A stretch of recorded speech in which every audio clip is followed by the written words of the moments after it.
الحمدللہ وحدہ والصلاة والسلام علی من لا نبی بعدہ واعوذ باللہ من الشیطان الرجیم بسم اللہ الرحمن الرحیم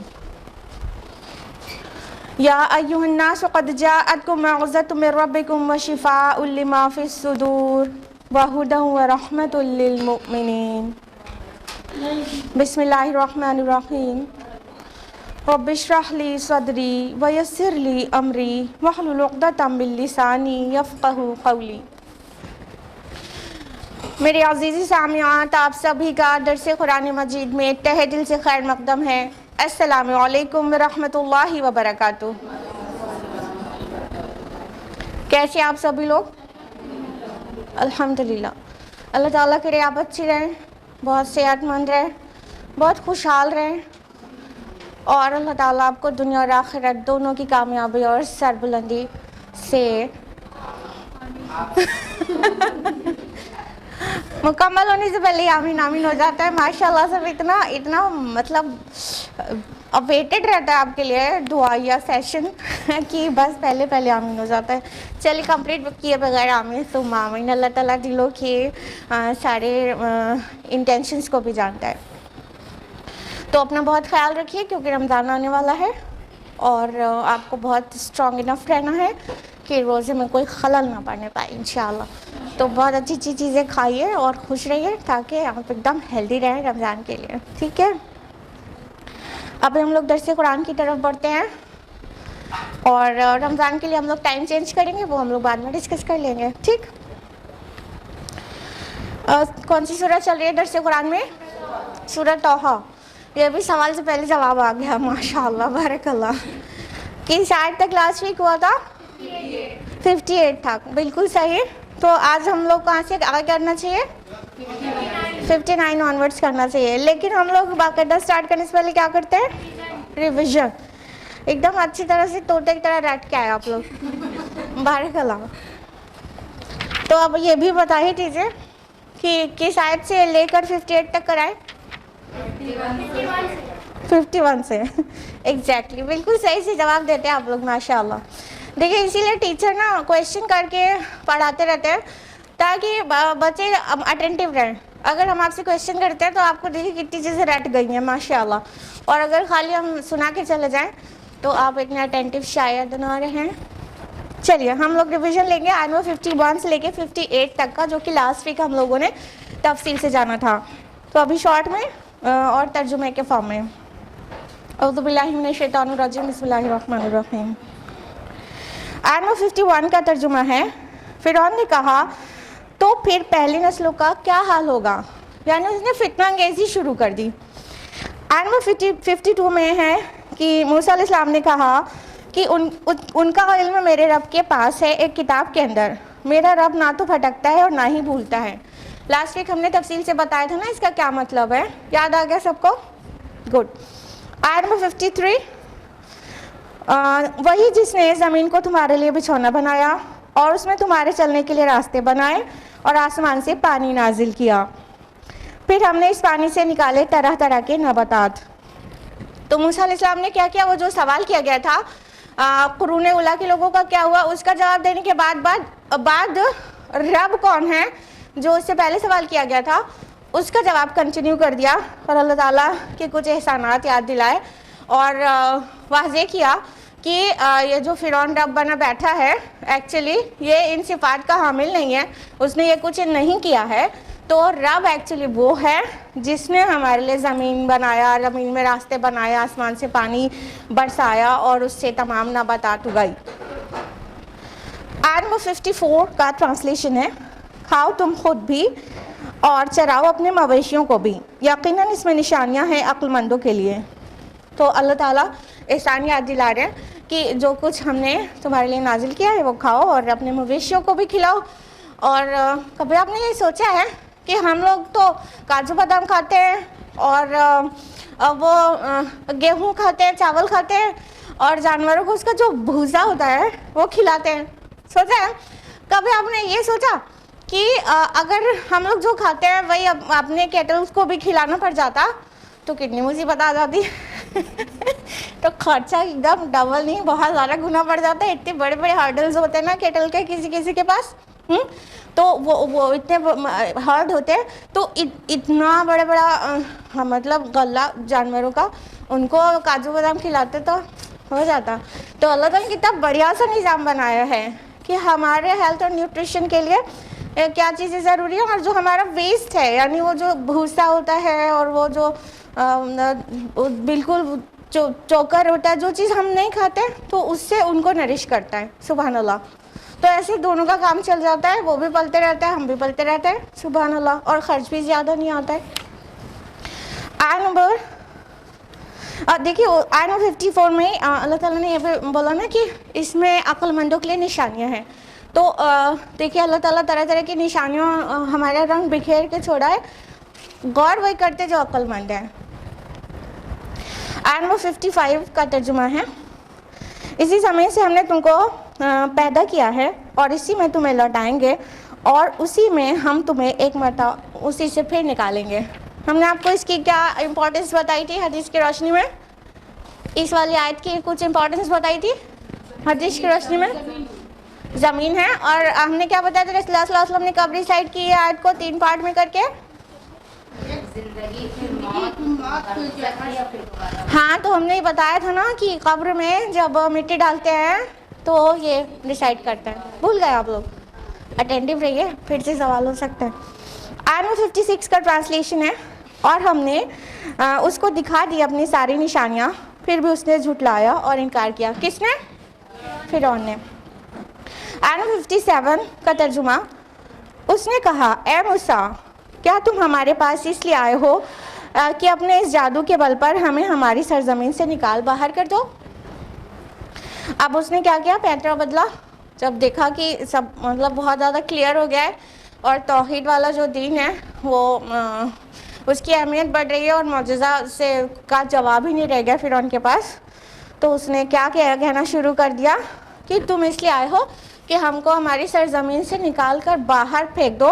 اور ہم نے لاسٹ ویک آپ کو بتایا تھا کہ اجئتنا لتخرجنا ہم کرنے لگا, یعنی اپنے پورے آیان سلطنت اور وہاں دربار میں جو اس کے کاسل میں جو لوگ بھی موجود تھے ان سب کو انکلیوڈ کر لیا کہ ہم کو نکالنے کے لیے آیا تھا کہ سب بھڑک جائیں, اور ان کے اوپر ابھی جو موسیٰ علیہ السلام کا امپریشن پڑا ہے وہ نہ ہی صرف ڈائلیوٹ ہو جائے بلکہ وہ بہت زیادہ نیگیٹو ہو جائے. آیت نمبر 58 کا ٹرانسلیشن ہے, تو ہم بھی ضرور لائیں گے تمہارے مقابلے میں ایسا ہی جادو, تو معین کر لو ہمارے اور اپنے مابین وعدے کا ایک وقت, نہ ہم اس کی خلاف ورزی کریں گے اور نہ تم ایک کھلے میدان میں.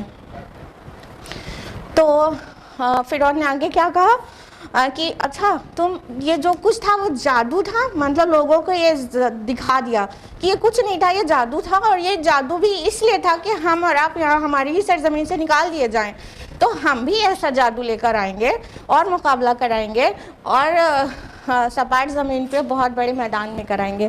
یہاں تک ہو گیا تھا لاسٹ ویک تفصیل سے, ٹھیک ہے. اب ہم لوگ آیت نمبر 59 آنورڈز ڈیٹیل میں جانیں گے آج کے درس قرآن میں. اعوذ باللہ من الشیطان الرجیم, بسم اللہ الرحمن الرحیم. قال موعدکم یوم الزینہ, موسیٰ علیہ السلام نے کہا تمہارے وعدے کا دن جشن کا دن ہوگا. وَأَن يُحْشَرَ النَّاسُ ضُحًى, اور یہ لوگ جمع کر لیے جائیں گے دن چڑھے. تو موسیٰ علیہ السلام کو کس بات کا ڈر تھا؟ وہ اللہ تعالیٰ نے انہیں معجزہ دیا تھا اور واضح کر دیا تھا کہ موسیٰ تم ہی غالب رہو گے, میں تمہارے ساتھ ہوں, ہمیشہ دیکھتا رہوں گا, سنتا رہوں گا.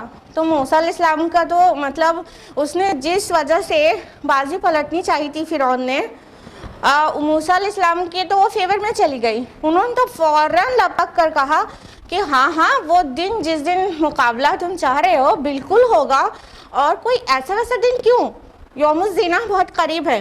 یہاں پہ ورڈ ہے یوم الزینہ, جشن کا دن اس کو ٹرانسلیٹ کریں گے, یا تہوار کا دن یا میلے کا دن, ٹھیک ہے. حالانکہ اس کا جو وہ اس کا لٹرل میننگ ہوگی یوم الزینہ کا, وہ کیا ہوگا, ڈے آف بیوٹی, کیونکہ زینت مینس بیوٹی ہوتی ہے نا. تو کیا ہوتا ہے جو جشن کا کوئی بھی جشن کا دن ہو تو اس دن سجایا جاتا ہے